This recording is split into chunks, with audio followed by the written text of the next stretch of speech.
Kendrick Lamar's Mr. Morale and the Big Steppers. This album is incredibly solid. I've yet to find a Kendrick album that isn't. While there is one track I'd skip, and that is, of course, Silent Hill with Kodak Black. Less because of Kendrick, more because of Kodak. Every other track here is worth listening to at least once.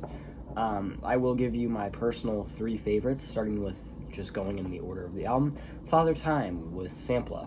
Has this nice string intro and the stepping, because, like, the big steppers. I'm sorry. This hella beat, and these lyrics are so emotive with the vocals that match. And a great flow from Kendrick, too. Kendrick is almost never the problem on most of these tracks. Like on, what's the one with Ghostface Killah? Purple Hearts. The problem here is Ghostface Killah. He just, he's emotive, but I don't know. There's just something off about him that I can't quite put my finger on, that I quite don't like about his performance. So the song overall weakens, but however, you know, Kendrick and Summer Walker have great performances, so it's fine.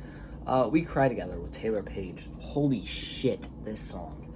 It's this jazzy type beat with jazzy intro, nice vocals, and then it's just bouncing in and out between Kendrick and Taylor.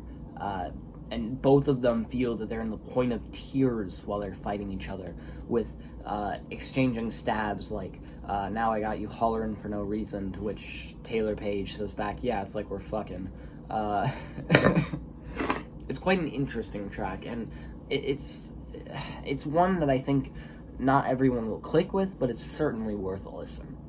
And of course, Mother I Sober with Beth Gibbons has a piano intro, it has a nice flow, it has some good vocals, and it's about his childhood and how it hurts him now, tackling issues like sexual abuse, about how he basically told everyone that his uncle, or his cousin, or whatever the fuck, I don't remember, was telling him, was not touching him, and no one believed him, so his relative went to jail.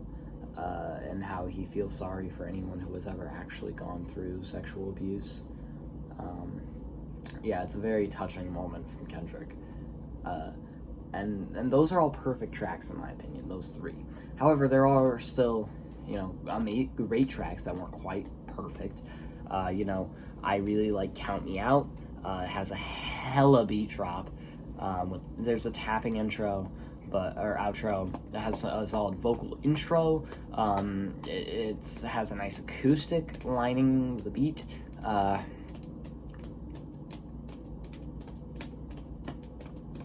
It's great. I like the intro Untied with Grief, or In Grief.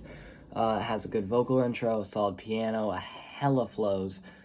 He changes his flow a couple times on this one, but it really works. It has a very interesting beat. It's not bad, it's just interesting as hell, with some nice drums and some great strings, and to be honest. N95 has an acapella intro. It has this really synthy beat that I really like, and it has a great flow with a hella chorus. Like, Kendrick rarely misses on this album, and it's only once, so pretty rare. And I think that just goes as testament to how good Kendrick is. He can literally fucking leave the game for 5 years and come back as king.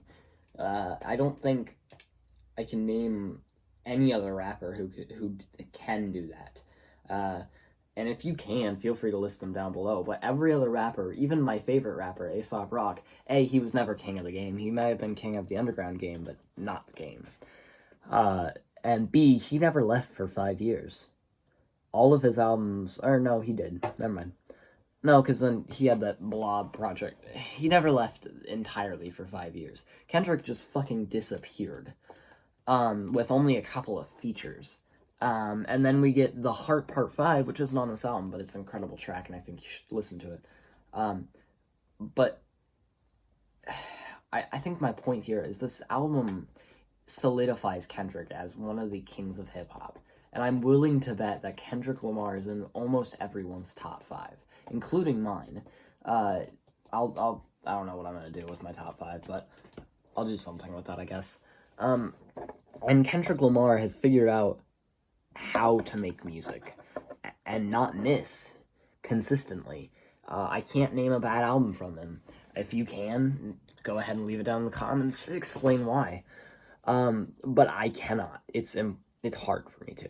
And it's hard for me to even name bad songs, because even Silent Hill isn't a bad song, it's just incredibly mediocre. So overall, I'm giving this album a 9 out of 10. Stick around for year end, I guess, because this will probably be up there. I hope you enjoyed the video. Have an awesome day, week, evening, month, whatever you're doing. Make it great. Peace.